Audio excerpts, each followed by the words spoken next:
जय गणेश जय गणेश जय गणेश पाहि मां। जय गणेश जय गणेश जय गणेश पाहि मां। जय गणेश जय गणेश जय गणेश रक्ष मां। जय गणेश जय गणेश जय गणेश।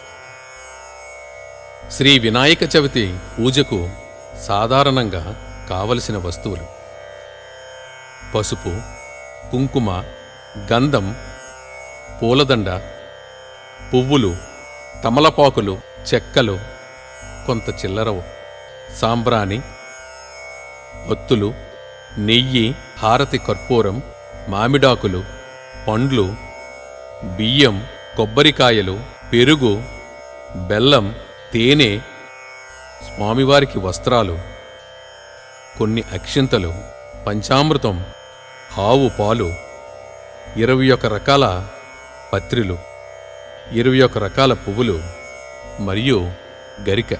శ్రీ సిద్ధి వినాయక పూజ, పూర్వాంగ పూజ. ఆచమనం: ఒక ఉద్ధరిణి నిండా పంచపాత్రలోని నీటిని తీసుకొని కుడి చేతితో పట్టుకోవాలి. ఈ మంత్రం చదువుతుండగా ప్రతిసారి కొద్ది కొద్దిగా నీటిని తాగుతూ ఉండాలి. ఓం అచ్యుతాయ నమః. ఓం అనంతాయ నమః. ఓం గోవిందాయ నమః. అంగవందనం: ఈ మంత్రాన్ని చదువుతున్నప్పుడు ఆయా అవయవాలను ఆయా వ్రేళ్లతో తాకాలి.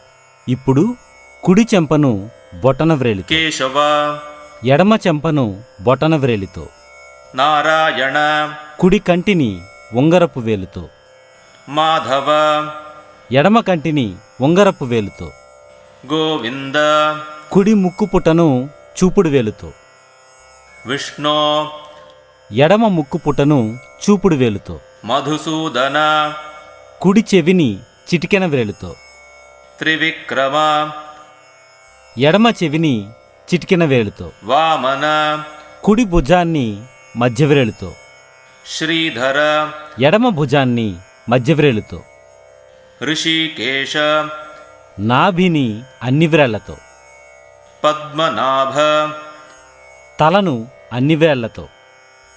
దామోదర, విఘ్నేశ్వర ధ్యానం: 2 చేతులతో ఇరు దేవాలయాలను 5 సార్లు మెల్లగా తాకుతూ ఈ మంత్రాన్ని పఠించాలి.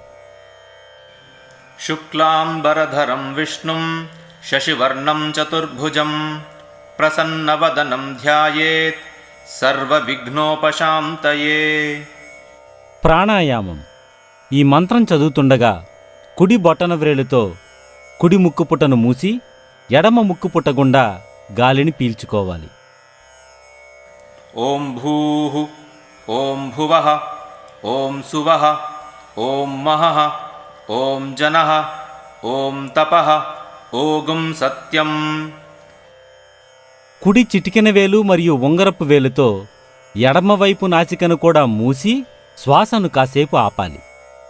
ఓం తత్సవితుర్వరేణ్యం భర్గో దేవస్య ధీమహి ధియో యో నః ప్రచోదయాత్. ఎడమవైపు నాసికను మూసి ఉంచుతూ మెల్లగా కుడివైపు ఉన్న నాసికను తెరచి శ్వాసను వదలాలి. ఓమాపః జ్యోతిరసః అమృతం బ్రహ్మ భూర్భువః సువరోం. సంకల్పము: ఎడమ చేతి అరచేతితో కుడి తొడను నిలువుగా పట్టుకొని కుడి చేతి అరచేతితో ఎడమ అరచేతిని పట్టుకొని ఈ పూజను చెయ్యాలి. మమోపాత్త సమస్త దురితక్షయద్వారా శ్రీపరమేశ్వర ప్రీత్యర్థం కరిష్యమాణస్య కర్మణః నిర్విఘ్నేన పరిసమాప్త్యర్థం ఆదౌ విఘ్నేశ్వర పూజాం కరిష్యే. ఇప్పుడు చేతులను నీటితో శుభ్రం చేసుకోవాలి. సకల దేవతా వందనం. ఆ బ్రహ్మలోకాత్ ఆశేషాత్ ఆలోకాలోక పర్వతాత్ ఏ వసంతి ద్విజా దేవాః తేభ్యో నిత్యం నమో నమః. దీపమంత్ర: తూర్పు వైపుగా కొన్ని దీపాలను వెలిగించి ఈ మంత్రాన్ని పఠించాలి.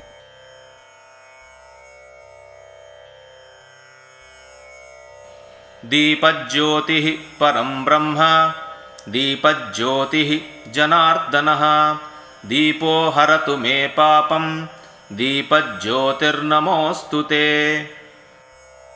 ఆసన పూజ.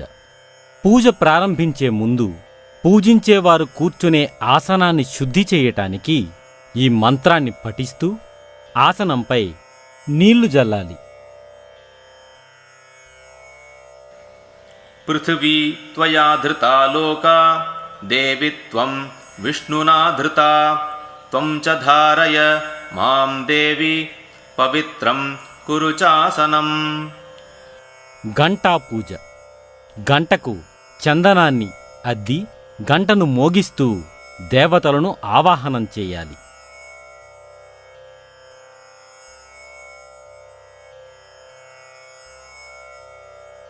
ఆగమార్థం తు దేవానాం గమనార్థం తు రక్షసాం ఘంటారవం కరోమ్యాదౌ దేవతాహ్వానలాంఛనం. శ్రీ విఘ్నేశ్వర పూజ. ప్రధాన పూజా ప్రారంభానికి ముందే ఈ పూజను చేయాలి. పసుపుకు కొద్దిగా నీటిని కలిపి శంఖు ఆకారంగా తయారు చేసుకోవాలి. ఈ ఆకారాన్ని ఒక పళ్ళెంలో పెట్టుకొని దానిలోనికి గణపతి ఆవాహనం చెయ్యాలి. విఘ్నేశ్వర ధ్యానం. శుక్లాంబరధరం విష్ణుం శశివర్ణం చతుర్భుజం ప్రసన్నవదనం ధ్యాయేత్ సర్వవిఘ్నోపశాంతయే. ప్రార్థన. పసుపుతో చేసిన ఆకారంలోనికి గణపతి ఆవాహనం చేసుకోవాలి.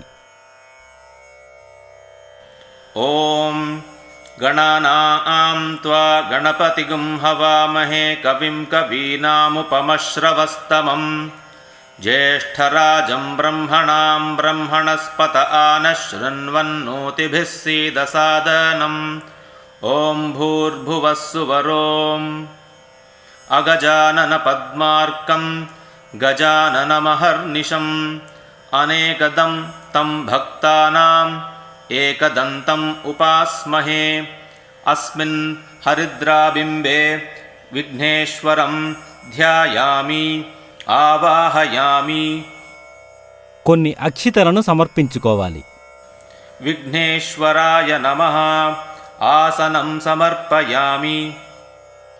ఆరాధ్య దేవతకు ఆసన సమర్పణకై అక్షితలు చల్లాలి. విఘ్నేశ్వరాయ నమః పాద్యం సమర్పయామి. పాద ప్రక్షాళన కొరకై ఒక ఉద్ధరణి నిండా నీటిని ఒక పాత్రలో తీసుకుని సమర్పించాలి. విఘ్నేశ్వరాయ నమః అర్ఘ్యం సమర్పయామి. దేవతావాహనకై ఒక ఉద్ధరణి నిండా నీటిలో చందనము, అక్షితలు, పువ్వులు కలిపి వాటిని ఒక పాత్రలో సమర్పించాలి. విఘ్నేశ్వరాయ నమః ఆచమనీయం సమర్పయామి. ఆరాధ్య దేవతకై ఒక ఉద్ధరణి నిండా నీటిని తీసుకొని దానిని ఒక పాత్రలో దాహము కొరకు సమర్పించాలి. విఘ్నేశ్వరాయ నమః స్నానం సమర్పయామి. ఒక పువ్వుతో కొద్దిగా నీటిని పసుపుతో చేసిన విఘ్నేశ్వరునిపై చల్లుతూ ఉండాలి. విఘ్నేశ్వరాయ నమః స్నానానంతరం ఆచమనీయం సమర్పయామి. ఒక ఉద్ధరణి నిండా నీటిని ఒక పాత్రలో తీసుకోవాలి. విఘ్నేశ్వరాయ నమః వస్త్రయుగ్మం సమర్పయామి. విఘ్నేశ్వరునికి కొత్త వస్త్రాన్ని గాని అక్షితలు గాని అర్పించాలి. విఘ్నేశ్వరాయ నమః యజ్ఞోపవీతం సమర్పయామి. యజ్ఞోపవీతాన్ని గాని అక్షితలను గాని సమర్పించాలి. విఘ్నేశ్వరాయ నమః గంధాన్ ధారయామి. గంధాన్ని సమర్పించాలి. గంధోపరి హరిద్రా కుంకుమం సమర్పయామి. కుంకుమను సమర్పించాలి. విఘ్నేశ్వరాయ నమః ఆభరణం సమర్పయామి. ఏదైనా ఆభరణాన్ని గాని అక్షితలను గాని సమర్పించాలి. विघ्नेश्वराय नमः अक्षतान् समर्पयामि అక్షితలను సమర్పించాలి. विघ्नेश्वराय नमः पुष्पमालां समर्पयामि ఒక చిన్న పూమాలను సమర్పించాలి. पुष्पैः पूजयामि పూలతో ఆరాధించాలి. ॐ सुमुखाय नमः ॐ एकदन्ताय नमः ॐ कपिलाय नमः ॐ गजकर्णकाय नमः ॐ लम्बोदराय नमः ॐ विकटाय नमः ॐ विघ्नराजाय नमः ॐ विनायकाय नमः ॐ धूमकेतवे नमः ॐ गणाध्यक्षाय नमः ॐ फालचन्द्राय नमः ॐ गजाननाय नमः ॐ वक्रतुण्डाय नमः ॐ शूर्पकर्णाय नमः ॐ हेरम्बाय नमः ॐ स्कन्दपूर्वजाय नमः महागणपतये नमः नानाविधपरिमलपत्रपुष्पाणि समर्पयामि विघ्नेश्वराय नमः धूपमाघ्रापयामि ధూపాన్ని గాని అగర్బత్తీలను గాని వెలిగించాలి. विघ्नेश्वराय नमः दीपं दर्शयामि నేతిలో ముంచిన ఒత్తితో దీపాన్ని వెలిగించాలి. धूपदीपानन्तरम् आचमनीयं समर्पयामि ఉద్ధరణిలోని నీటిని ఒక పాత్రలో తీసుకొని సమర్పించాలి. నైవేద్యము పూజా ప్రదేశాన్ని నీటితో శుభ్రం చేసుకొని ఒక పళ్ళెంలో గాని ఒక ఆకులో గాని భగవత్ అర్పితాలను అమర్చుకోవాలి. ॐ भूर्भुवस्सुवः నైవేద్యంపై నీటిని చిలకరించాలి. तत्सवितुर्वरेण्यं भर्गो देवस्य धीमहि धियो यो नः प्रचोदयात् ఉద్ధరణిలో నీటిని తీసుకొని నైవేద్యం చుట్టూ కుడి చేతి వైపుగా 3 సార్లు తిప్పాలి. देवसवितप्रसुव सत्यं त्वर्थेन परिषिञ्चामि మళ్ళీ ఉద్ధరిణిలో నీటిని తీసుకొని కుడి చేతి వైపుగా నైవేద్యం చుట్టూ 3 సార్లు తిప్పుతూ భగవంతునికి సమర్పించాలి. अमृत उपस्तरणमसि ఇప్పుడు కుడి చేతితో సంజ్ఞను చేస్తూ ప్రతి మంత్రం చివరన స్వాహ అనే పదంతో నైవేద్యాన్ని భగవంతునికి సమర్పించాలి.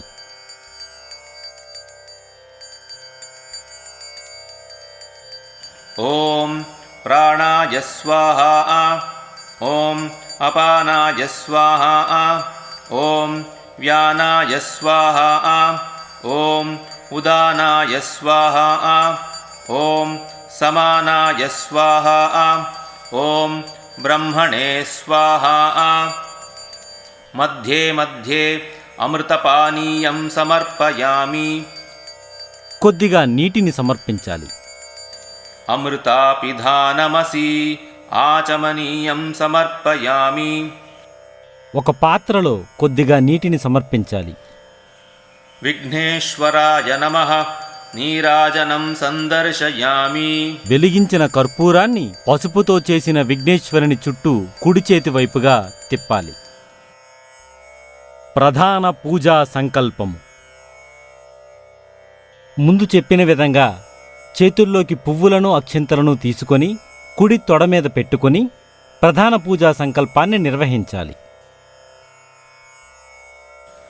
ममोपात्त समस्त दुरितक्षयद्वारा श्रीपरमेश्वरप्रीत्यर्थं शुभे शोभने मुहूर्ते आद्यब्रह्मणः द्वितीयपरार्धे श्वेतवराहकल्पे वैवस्वतमन्वन्तरे 28तमे कलियुगे प्रथमे पादे जम्बूद्वीपे भारतवर्षे भरतखण्डे मेरोः दक्षिणे पार्श्वे शकाब्दे अस्मिन् वर्तमाने व्यावहारिके प्रभवादीनां षष्ठ्याः संवत्सराणां मध्ये शार्वरीनाम संवत्सरे दक्षिणायने वर्षऋतौ भाद्रपदमासे शुक्लपक्षे चतुर्थ्याम् अस्यां शुभतिथौ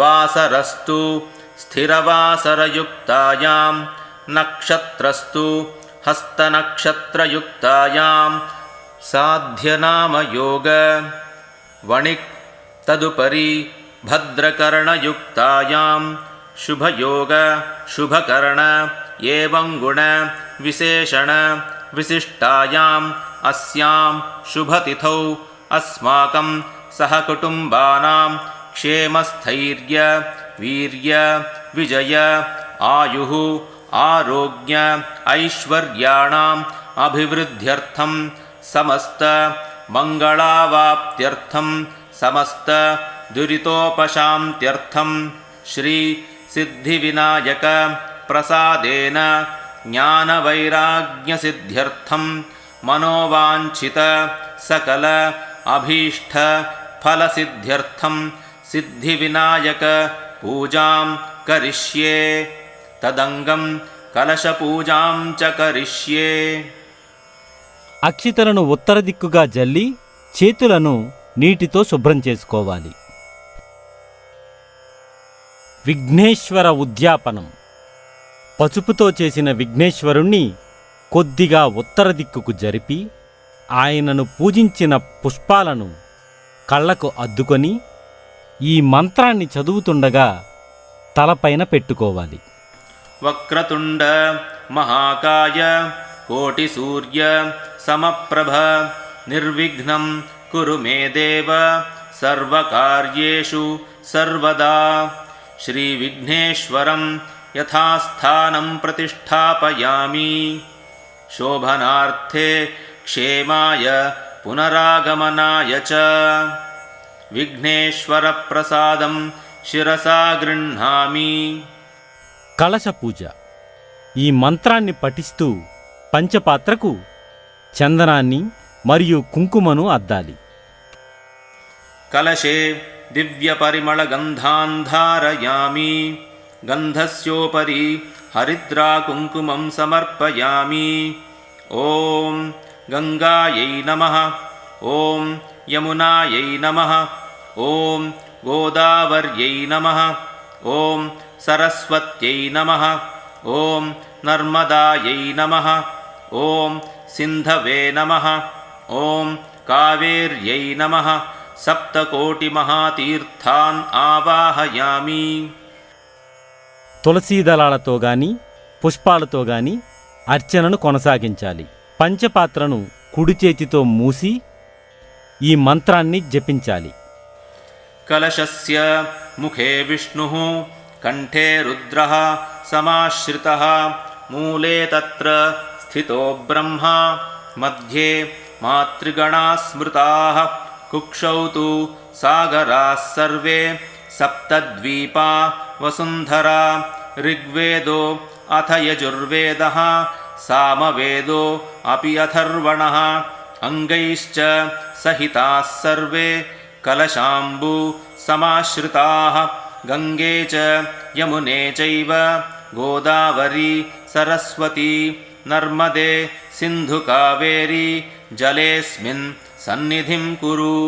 సర్వే సముద్రాః సరితః తీర్థాని చ నదాః హ్రదాః ఆయాంతు దేవపూజార్థం దురితక్షయ కారకాః. శంఖ పూజ. ఇంటిలో శంఖం ఉన్నట్లయితే ఈ విధంగా శంఖాన్ని పూజించాలి. శంఖానికి చందనాన్ని కుంకుమను అద్ది పంచపాత్రలోని నీటితో శంఖాన్ని నింపుతూ గాయత్రీ మంత్రాన్ని గాని ఓంకారాన్ని గాని 3 సార్లు చదవాలి. ఆ తరువాత ఈ మంత్రాన్ని పఠించాలి. శంఖం చంద్రార్కదైవత్యం మధ్యే వరుణదైవతం పృష్ఠే ప్రజాపతి విద్యాత్ అగ్రే గంగా సరస్వతి. త్వం పురా సాగరోత్పన్నః విష్ణునా విధృతః కరే పూజితః సర్వదేవైశ్చ పాంచజన్య నమోస్తుతే. త్రైలోక్యే యాని తీర్థాని వాసుదేవస్య చ ఆజ్ఞయా శంఖే తిష్టంతి విప్రేంద్ర तस्माच्छङ्कं प्रपूजयेत् पाञ्चजन्याय विद्महे पवमानाय धीमहि तन्नः शङ्खः प्रचोदयात्। शङ्खाय नमः, पर्जन्याय नमः, पाञ्चजन्याय नमः, अर्कमण्डलाय नमः, रं वह्निमण्डलाय नमः, सोममण्डलाय नमः, सप्तकोटिमहातीर्थेभ्यो नमः, శంఖరాజాయ నమః। పూజ కోసం అమర్చబడిన అన్ని వస్తువుల మీద శంఖంలోని నీటిని చిలకరించాలి. మళ్ళీ పంచపాత్రలోని నీటితో శంఖాన్ని నింపాలి. ఆత్మపూజ. ఈ మంత్రాన్ని పఠిస్తుండగా కొన్ని అక్షితలను తల మీద చల్లుకోవాలి. దేహో దేవాలయః ప్రోక్తః జీవో దేవః సనాతనః త్యజేత్ అజ్ఞాన నిర్మాల్యం సోహం భావేన పూజయేత్। పీఠ పూజ. దేవత ప్రతిష్ఠింపబడిన ఆసనాన్ని పుష్పాలతోనూ అక్షితలతోనూ పూజించాలి. ఓం ఆధారశక్త్యై నమః, ఓం మూలప్రకృత్యై నమః, ఓం ఆదికూర్మాయ నమః, ఓం ఆదివరాహాయ నమః, ఓం అనంతాయ నమః, ఓం పృథివ్యై నమః, ఓం రత్నమంటపాయ నమః, ఓం రత్నవేదికాయై నమః, ఓం స్వర్ణస్తంభాయ నమః, ఓం శ్వేతఛత్రాయ నమః, ఓం కల్పకవృక్షాయ నమః, ఓం క్షీరసముద్రాయ నమః, ఓం సితచామరాభ్యాం నమః, ఓం యోగపీఠాసనాయ నమః। గురుధ్యానము. కుటుంబ సాంప్రదాయాలను అనుసరించి మనసులో గురువును తలుచుకొని ఆయనను ఆరాధిస్తూ ఈ మంత్రాన్ని చదవాలి. గురుర్బ్రహ్మా గురుర్విష్ణుః గురుర్దేవో మహేశ్వరః గురుః సాక్షాత్ పరం బ్రహ్మ తస్మై శ్రీ గురవే నమః। శ్రీ సిద్ధి వినాయక ప్రధాన పూజ. ధ్యానం. సాక్షాత్తు మహాగణపతి యొక్క దైవిక స్వరూపాన్ని మనసులో ధ్యానించుకోవాలి. కరిష్యే గణనాథస్య వ్రతం సంపత్కరం శుభం భక్తానాం ఇష్టవరదం సర్వమంగళకారణం ఏకదంతం శూర్పకర్ణం గజవక్త్రం చతుర్భుజం పాశాంకుశధరం దేవం ధ్యాయేత్ సిద్ధివినాయకం ధ్యాయేత్ గజాననం దేవం తప్తకాంచన సన్నిభం చతుర్భుజం మహాకాయం సర్వాభరణభూషితం అస్మిన్ మృత్తికాబింబే సిద్ధివినాయకం ధ్యాయామి। ఆరాధ్య దేవతపై అక్షితలను పుష్పాలను జల్లి ఆవాహనం చేసుకోవాలి. అత్రాగచ్చ జగద్వంద్య సురరాజ అర్చితేశ్వర అనాథనాథ సర్వజ్ఞ గీర్వాణ సురపూజిత గణానాం త్వా గణపతిగుం హవామహే కవిం కవీనాం ఉపమశ్రవస్తమం జ్యేష్ఠరాజం బ్రహ్మణాం బ్రహ్మణస్పత ఆనశృణ్వన్ మూతిభిః సీదసాదనం అస్మిన్ బింబే సిద్ధివినాయకం ఆవాహయామి। ప్రాణప్రతిష్ఠ. ఓం అస్య శ్రీ ప్రాణప్రతిష్ఠా మహామంత్రస్య కుడి అరచేతిని తల మీద పెట్టుకోవాలి. బ్రహ్మ విష్ణు మహేశ్వరాః ఋషయః కుడి అరచేతిని ముక్కుపై పెట్టుకోవాలి. ఋగ్యజుస్సామథర్వాణి ఛందాంసి కుడి అరచేతిని ఛాతీపై పెట్టుకోవాలి. సకల జగత్ సృష్టి స్థితి సంహారకారిణి ప్రాణశక్తి పరాదేవత. కుడి అరచేతిని కుడివైపు ఛాతీపై పెట్టుకోవాలి. ఆం బీజం కుడి అరచేతిని ఎడమవైపు ఛాతీపై పెట్టుకోవాలి. హ్రీం శక్తి కుడి అరచేతిని గుండెలపై పెట్టుకోవాలి. క్రోం కీలకం రెండు చేతులను జోడించాలి.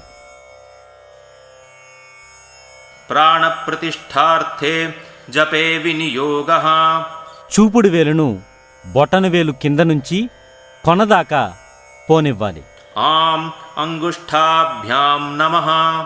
బొటనవేలును చూపుడు వేలు మొదలు నుండి కొనదాకా పోనివ్వాలి. హ్రీం తర్జనీభ్యాం నమః. బొటనవేలును మధ్యవేలు మొదలు నుండి కొనదాకా పోనివ్వాలి. క్రోం మధ్యమాభ్యాం నమః.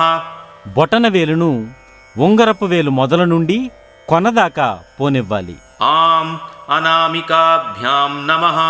బొటనవేలును చిటికెన వేలు మొదలు నుండి కొనదాకా పోనివ్వాలి. హ్రీం కనిష్ఠికాభ్యాం నమః. రెండు చేతులను ఒకదానితో ఒకటి రుద్దుకోవాలి. క్రోం కరతల కరపృష్ఠాభ్యాం నమః. కుడి చేతితో ఛాతీని ముట్టుకోవాలి. ఆం హృదయాయ నమః. కుడి చేతితో నుదురుని తాకాలి. హ్రీం శిరసే స్వాహా. కుడి చేతి బొటనవేలితో తల వెనుక భాగాన్ని తాకాలి. క్రోం శిఖాయై వషట్. రెండు చేతులను వ్యతిరేక దిశలలో పోనిచ్చి ఎడమ చేతితో కుడి భుజాన్ని, కుడి చేతితో ఎడమ భుజాన్ని తాకాలి. ఆం కవచాయ హుం. చూపుడు వేలు, మధ్యవేలు, ఉంగరపు వేలుతో కుడి కంటిని, ఎడమ కంటిని, రెండు కనుబొమ్మల మధ్య ప్రాంతాన్ని ముట్టుకోవాలి. హ్రీం నేత్రత్రయాయ వౌషట్. ఆ మూడు వేళ్లతో కుడి అరచేతిని తాకాలి. క్రోం అస్త్రాయ ఫట్. కుడి చేతిని తల చుట్టూ కుడివైపుగా తిప్పాలి. భూర్భువస్సువరోం ఇతి దిగ్బంధః. ధ్యానం. రక్తాంబోధిస్త పోతోల్లసద్ అరుణ సరోజాదిరూఢాకరాబ్జైః పాశం కోదండం ఇక్షూద్భవం అలిగుణం అప్యంకుశం పంచబాణాన్ బిభ్రాణా అసృక్కపాలం త్రినయనలసితా ఆపీనవక్షోరుహాఢ్యా దేవీ బాలార్కవర్ణా భవతు సుఖకరీ ప్రాణశక్తిః పరానః. ఓం ఆం హ్రీం క్రోం క్రోం హ్రీం ఆం అం యం రం లం వం శం షం సం హం హంసః సోహం సోహం హంసః. అస్యాం మూర్తౌ ప్రాణస్తిష్ఠతు జీవస్తిష్ఠతు. అస్యాం మూర్తౌ సర్వేంద్రియాణి వాంగ్మనః త్వక్చక్షుః శ్రోత్ర జిహ్వా ఘ్రాణ పాణి పాద పాయు ఉపస్థాని ప్రాణాపాన వ్యానోదాన సమానాః ఇహాగత్య స్వస్తి సుఖం చిరం తిష్టంతు స్వాహా సాన్నిధ్యం కురు స్వాహా. ఓంకారాన్ని 15 సార్లు జపించాలి.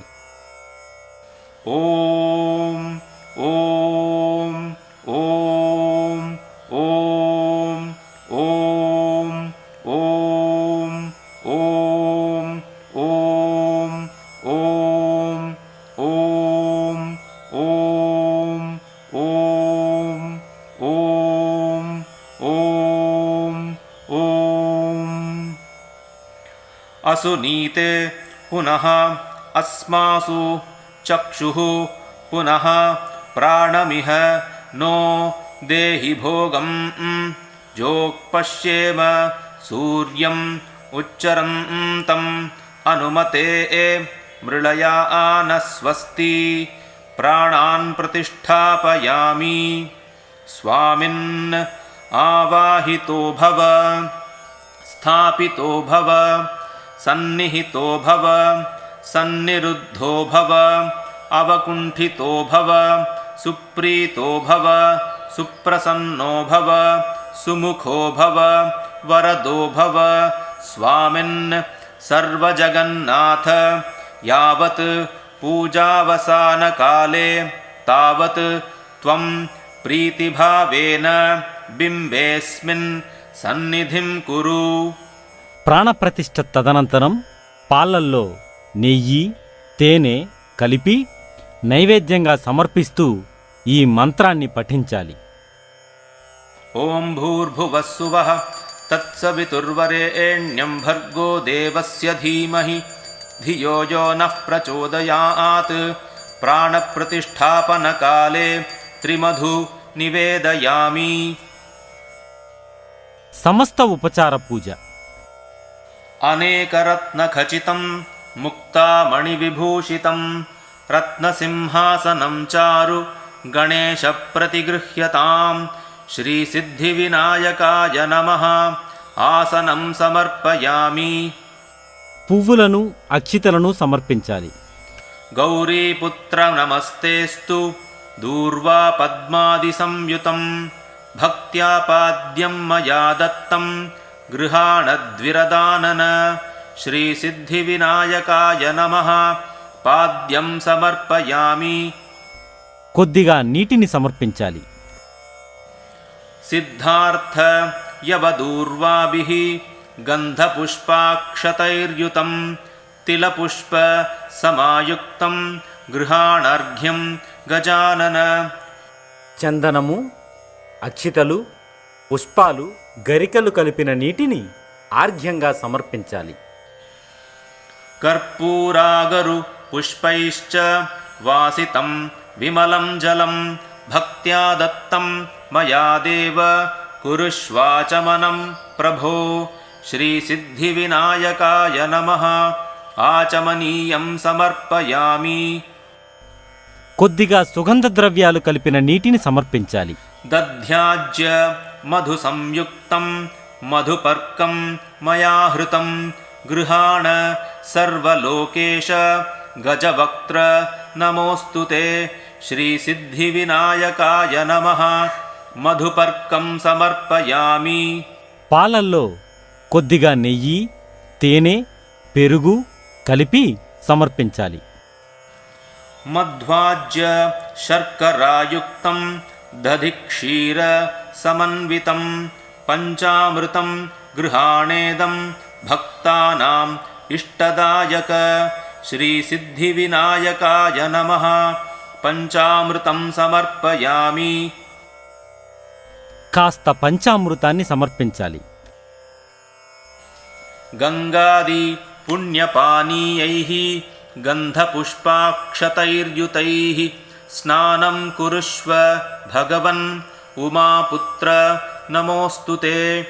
శ్రీసిద్ధివినాయకాయ నమః. స్నానం సమర్పయామి. ఈ మంత్రాన్ని చదువుతుండగా పుష్పాలతో కొద్దిగా నీటిని చిలకరించాలి. తత్పురుషాయ విద్మహే వక్రతుండాయ ధీమహి తన్నో దంతిః ప్రచోదయాత్.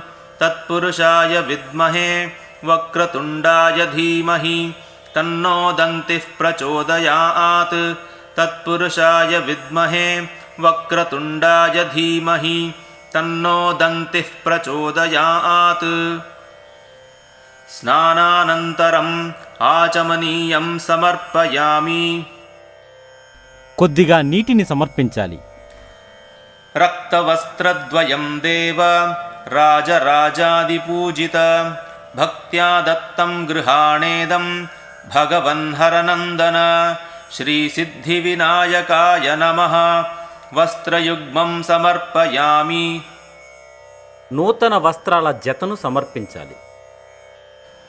రాజతం బ్రహ్మసూత్రం చ కాంచనం చోత్తరీయకం గృహాణచారు సర్వజ్ఞ భక్తానాం ఇష్టదాయక. శ్రీసిద్ధివినాయకాయ నమః. ఉపవీతం సమర్పయామి. యజ్ఞోపవీతాన్ని సమర్పించాలి.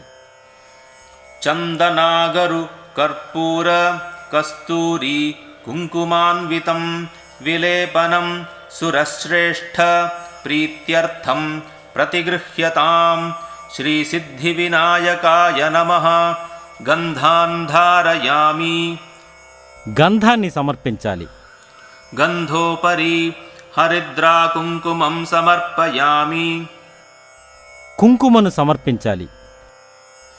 श्रीसिद्धिविनायकाय नमः। आभरणानि समर्पयामि। ఆభరణాలను సమర్పించాలి.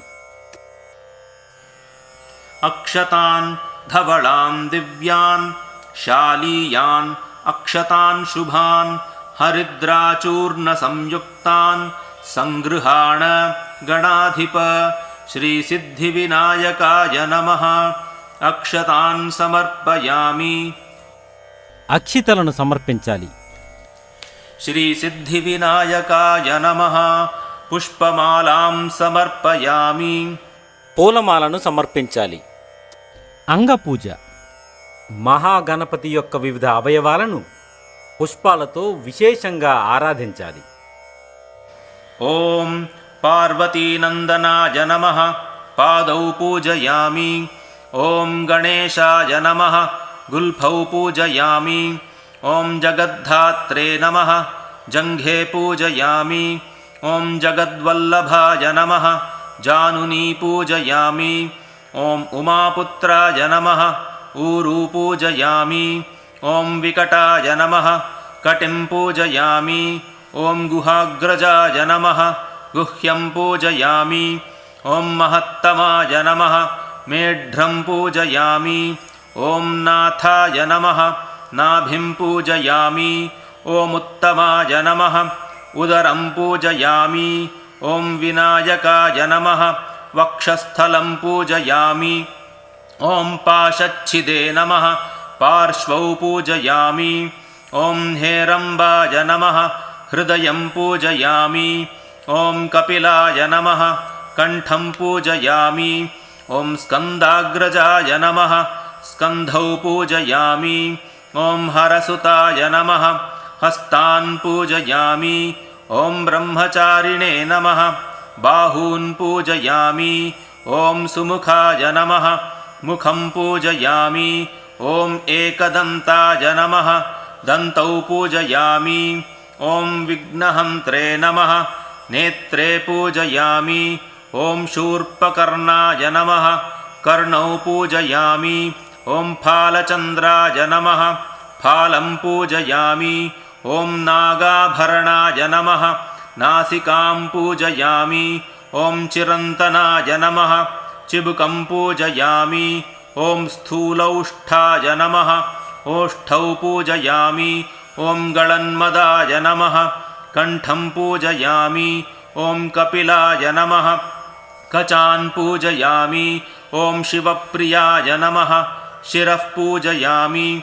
ॐ सर्वमङ्गलासुताय नमः। सर्वाण्यङ्गानि पूजयामि। ఏకవింశతి పత్ర పూజ 21 రకాల ఆకులతో పూజించడం. ॐ उमापुत्राय नमः। माचीपत्रं समर्पयामि। ॐ हेरम्बाय नमः। बृहतीपत्रं समर्पयामि। ॐ लम्बोदराय नमः। बिल्वपत्रं समर्पयामि। ॐ द्विरदाननाय नमः। दूर्वापत्रं समर्पयामि। ॐ धूमकेतवे नमः। दुर्धूरपत्रं समर्पयामि। ॐ बृहते नमः। बदरीपत्रं समर्पयामि। ॐ अपवर्गदाय नमः। अपामार्गपत्रं समर्पयामि। ॐ द्वैमातुराय नमः। तुलसीपत्रं समर्पयामि। ॐ चिरन्तनाय नमः। चूतपत्रं समर्पयामि। ॐ कपिलाय नमः। करवीरपत्रं समर्पयामि। ॐ विष्णुस्तुताय नमः। विष्णुक्रान्तपत्रं समर्पयामि। ॐ अमलाय नमः। आमलकीपत्रं समर्पयामि। ॐ महते नमः। मरुवकपत्रं समर्पयामि। ॐ सिन्धुराय नमः। सिन्धूरपत्रं समर्पयामि।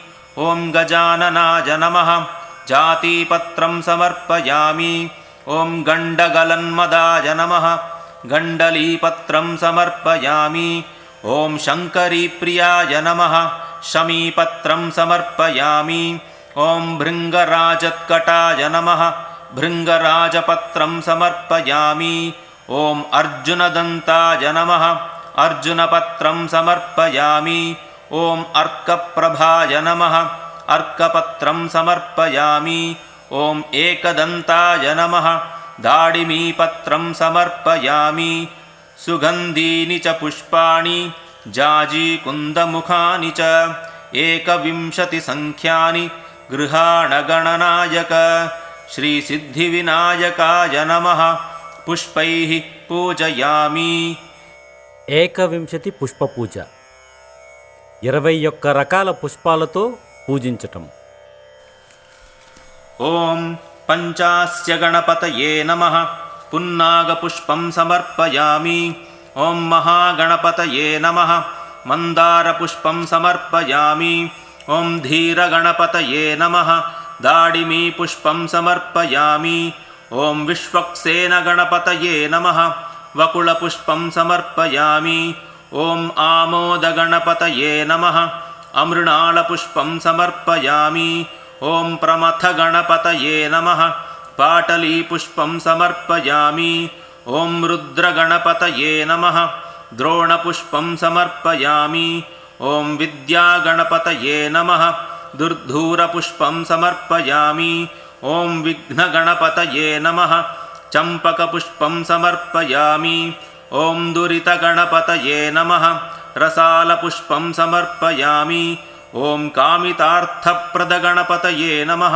केतकीपुष्पं समर्पयामि ॐ सम्मोहगणपतये नमः माधवीपुष्पं समर्पयामि ॐ विष्णुगणपतये नमः शामकपुष्पं समर्पयामि ॐ ईशगणपतये नमः अर्कपुष्पं समर्पयामि ॐ गजास्य गणपतये नमः कल्हारपुष्पं समर्पयामि ॐ सर्वसिद्धिगणपतये नमः सेवन्तिकापुष्पं समर्पयामि ॐ वीरगणपतये नमः बिल्वपुष्पं समर्पयामि ॐ कन्दर्पगणपतये नमः करवीरपुष्पं समर्पयामि ॐ उच्छिष्टगणपतये नमः कुन्दपुष्पं समर्पयामि ॐ ब्रह्मगणपतये नमः पारिजातपुष्पं समर्पयामि ॐ ज्ञानगणपतये नमः जातिपुष्पं समर्पयामि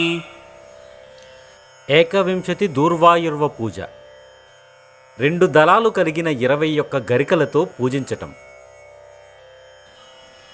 ॐ गणाधिपाय नमः दूर्वायुग्मं समर्पयामि ॐ पाशाङ्कुशधराय नमः दूर्वायुग्मं समर्पयामि ॐ आखुवाहनाय नमः दूर्वायुग्मं समर्पयामि ॐ विनायकाय नमः दूर्वायुग्मं समर्पयामि ॐ ईशपुत्राय नमः दूर्वायुग्मं समर्पयामि ॐ सर्वसिद्धिप्रदाय नमः दूर्वायुग्मं समर्पयामि ॐ एकदन्ताय नमः दूर्वायुग्मं समर्पयामि ॐ इभवक्त्राय नमः दूर्वायुग्मं समर्पयामि ॐ मूषिकवाहनाय नमः दूर्वायुग्मं समर्पयामि ॐ कुमारगुरवे नमः दूर्वायुग्मं समर्पयामि ॐ कपिलवर्णाय नमः दूर्वायुग्मं समर्पयामि ॐ ब्रह्मचारिणे नमः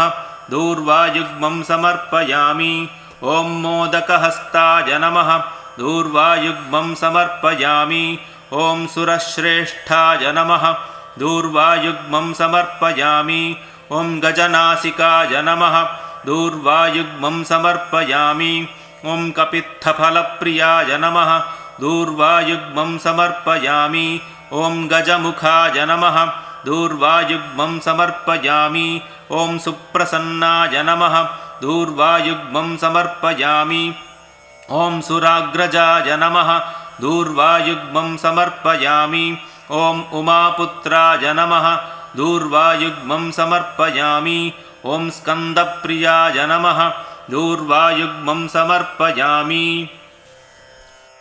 శ్రీ గణేశ అష్టోత్తర శతనామావళి. ఇప్పుడు పుష్పాలతోనూ గరికలతోనూ పూజించాలి. ॐ विनायकाय नमः ॐ विघ्नराजाय नमः ॐ गौरीपुत्राय नमः ॐ गणेश्वराय नमः ॐ स्कन्दाग्रजाय नमः ॐ अव्ययाय नमः ॐ भूताय नमः ॐ दक्षाय नमः ॐ अध्यक्षाय नमः ॐ द्विजप्रियाय नमः ॐ अग्निगर्भच्छिदे नमः ॐ इन्द्रश्रीप्रदाय नमः ॐ वाणीप्रदाय नमः ॐ अव्ययाय नमः ॐ सर्वसिद्धिप्रदाय नमः ॐ शर्वतनयाय नमः ॐ शर्वरीप्रियाय नमः ॐ सर्वात्मकाय नमः ॐ सृष्टिकर्त्रे नमः ॐ देवाय नमः ॐ अनेकार्चिताय नमः ॐ शिवाय नमः ॐ शुद्धाय नमः ॐ बुद्धिप्रियाय नमः ॐ शान्ताय नमः ॐ ब्रह्मचारिणे नमः ॐ गजाननाय नमः ॐ द्वैमातुराय नमः ॐ मुनिस्तुत्याय नमः ॐ भक्तविघ्नविनाशनाय नमः ॐ एकदन्ताय नमः ॐ चतुर्बाहवे नमः ॐ चतुराय नमः ॐ शक्तिसंयुताय नमः ॐ लम्बोदराय नमः ॐ शूर्पकर्णाय नमः ॐ हरये नमः ॐ ब्रह्मविदुत्तमाय नमः ॐ कालाय नमः ॐ ग्रहपतये नमः ॐ कामिने नमः ॐ सोमसूर्याग्निलोचनाय नमः ॐ पाशाङ्कुशधराय नमः ॐ चण्डाय नमः ॐ गुणातीताय नमः ॐ निरञ्जनाय नमः ॐ अकल्मषाय नमः ॐ स्वयं सिद्धाय नमः ॐ सिद्धार्चितपदाम्बुजाय नमः ॐ बीजापूरफलासक्ताय नमः ॐ वरदाय नमः ॐ शाश्वताय नमः ॐ कृतिने नमः ॐ द्विजप्रियाय नमः ॐ वीतभयाय नमः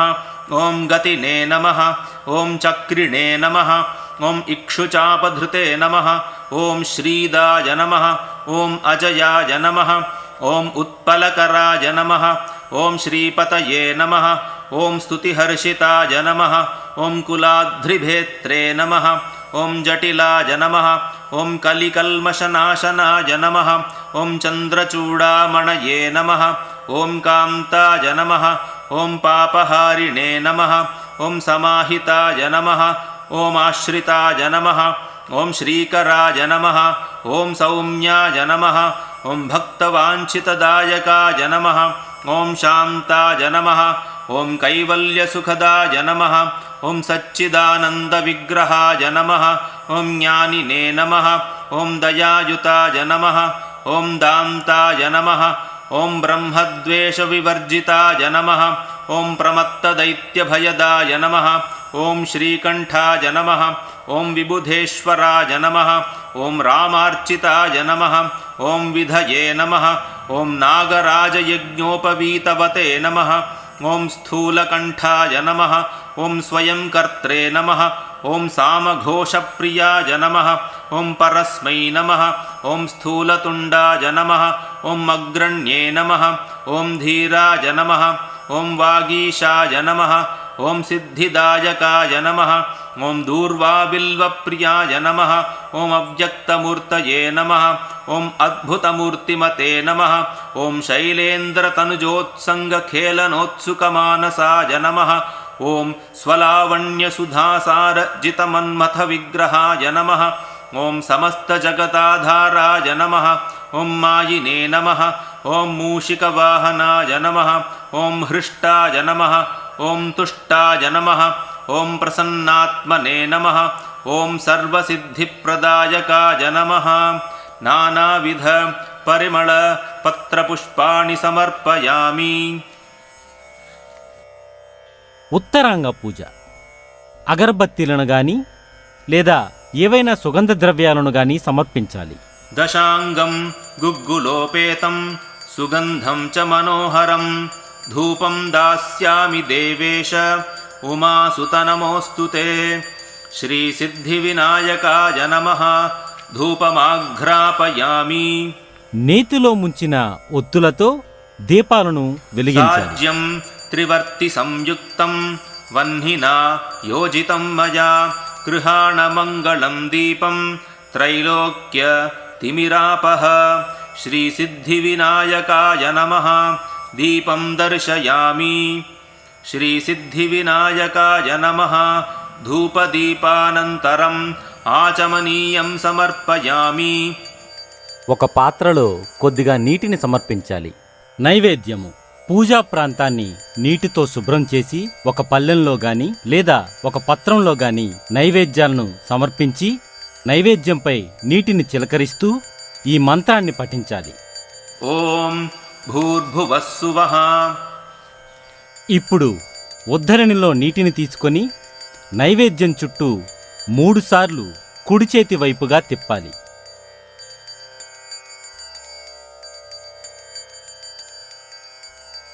తత్సవితుర్వరేణ్యం భర్గో దేవస్య ధీమహి ధియో యో నః ప్రచోదయాత్ దేవసవిత ప్రసువ.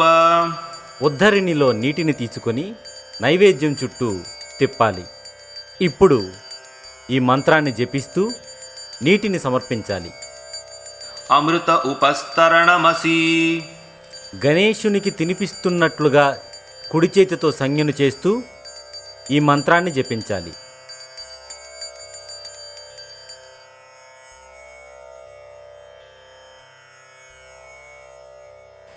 ఓం ప్రాణాయ స్వాహా. ఓం అపానాయ స్వాహా. ఓం వ్యానాయ స్వాహా. ఓం ఉదానాయ స్వాహా. ఓం సమానాయ స్వాహా. ఓం బ్రహ్మణే స్వాహా. శ్రీసిద్ధివినాయకాయ నమః.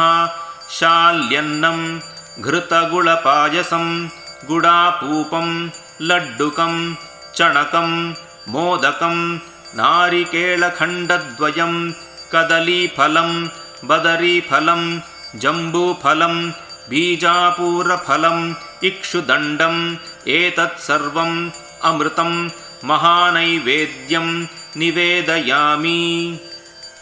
మధ్యే మధ్యే అమృతపానీయం సమర్పయామి. ఒక పాత్రలో కొద్దిగా నీటిని సమర్పించాలి. అమృతాపిధానమసి ఉత్తరాపోషణం సమర్పయామి. ఒక పాత్రలో కొద్దిగా నీటిని సమర్పించాలి. నివేదనానంతరం ఆచమనీయం సమర్పయామి. ఒక పాత్రలో కొద్దిగా నీటిని సమర్పించాలి. ఇప్పుడు తాంబూలంపై కొద్దిగా నీటిని చిలకరిస్తూ గణేశునికి సమర్పించాలి. పూగీఫల సమాయుక్తం నాగవల్లీ దళైర్యుతం కర్పూరచూర్ణ సంయుక్తం తాంబూలం ప్రతిగృహ్యతాం. శ్రీసిద్ధివినాయకాయ నమః. కర్పూరతాంబూలం సమర్పయామి. ఇప్పుడు వెలిగించిన కర్పూరంతో హారతినివ్వాలి. నీరాజనం నీరజస్కం కర్పూరేణ కృతం మయా గృహాణ కరుణారాశే గణేశ్వర నమోస్తుతే. శ్రీసిద్ధివినాయకాయ నమః. కర్పూరనీరాజనం సందర్శయామి. నీరాజనానంతరం ఆచమనీయం సమర్పయామి. కొద్దిగా నీటిని సమర్పించాలి. మంత్రపుష్పము. చేతిలోకి కొద్దిగా పువ్వులను అక్షితలను నాణాలను తీసుకొని ఈ మంత్రాన్ని జపిస్తూ గణేశునికి సమర్పించాలి.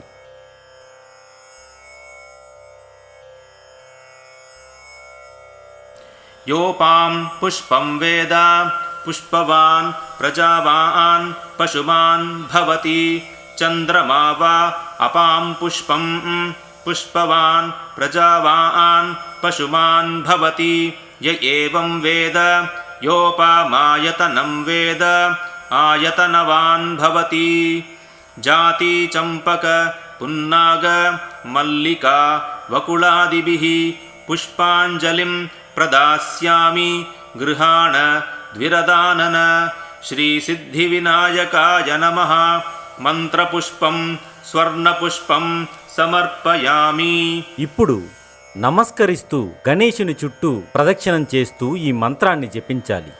యాని కాని చ పాపాని జన్మాంతరకృతాని చ తాని తాని వినశ్యంతి ప్రదక్షిణ పదే పదే. నమో నమో గణేశాయ నమస్తే విశ్వరూపిణే. నిర్విఘ్నం కురు మే కార్యం. నమామి త్వాం గజానన. అగజానన పద్మార్కం గజాననం అహర్నిశం అనేకదం तं भक्तानाम् एकदन्तम् उपास्महे विनायक वरं देहि महात्मन् मोदकप्रिय अविघ्नं कुरु मे देव सर्वकार्येषु सर्वदा सिद्धिविनायकाय नमः प्रार्थनाः समर्पयामि। राजोपचार छत्र चामर नृत्त गीत वाद्य समस्त राजोपचारार्थम् अक्षतान् समर्पयामि। అక్షితలను సమర్పించాలి. క్షీరార్ఘ్య ప్రధానము. సంకల్పాన్ని చెయ్యాలి. మమోపాత్త సమస్త దురితక్షయద్వారా శ్రీపరమేశ్వర ప్రీత్యర్థం సిద్ధివినాయక పూజాఫల సంపూర్ణత సిద్ధ్యర్థం క్షీరార్ఘ్యప్రదానం కరిష్యే. చేతులను కొద్దిగా నీటితో శుభ్రం చేసుకొని చేతిలోనికి ఒక ఫలాన్ని తీసుకొని కొద్ది కొద్దిగా పాలను దానిపై పోస్తూ ఇదమర్ఘ్యం అని చెప్పాలి.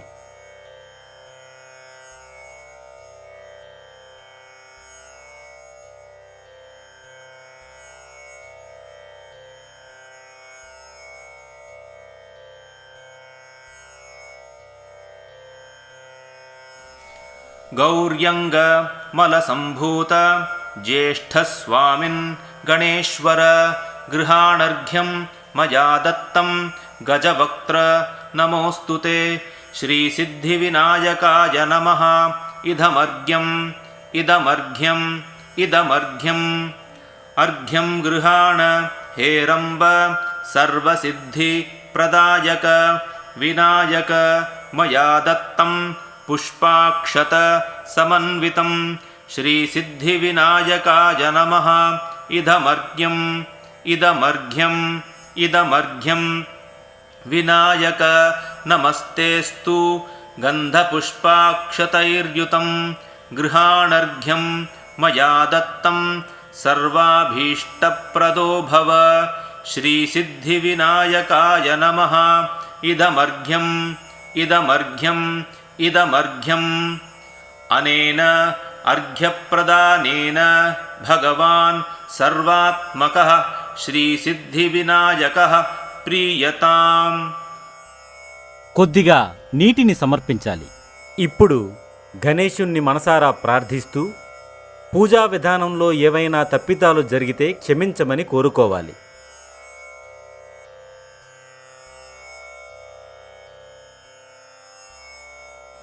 యస్య స్మృత్యా చ నామోక్త్యా తపః పూజా క్రియాదిషు న్యూనం సంపూర్ణతాం యాతి సద్యో వందే గజాననం.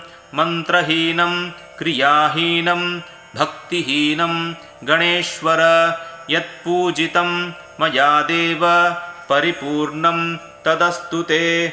అనయా పూజయా శ్రీసిద్ధివినాయకః ప్రీయతాం. ఓం తత్సత్ బ్రహ్మార్పణమస్తు. కొద్దిగా నీటిని సమర్పించాలి. ఉపాయన దానము. ఈ మంత్రాన్ని జపిస్తూ కుటుంబంలో ఎవరైనా పెద్దకు గాని ఒక పూజారికి గాని ఆసనాన్ని చూపిస్తూ చందనాన్ని అక్షితలను సమర్పించాలి.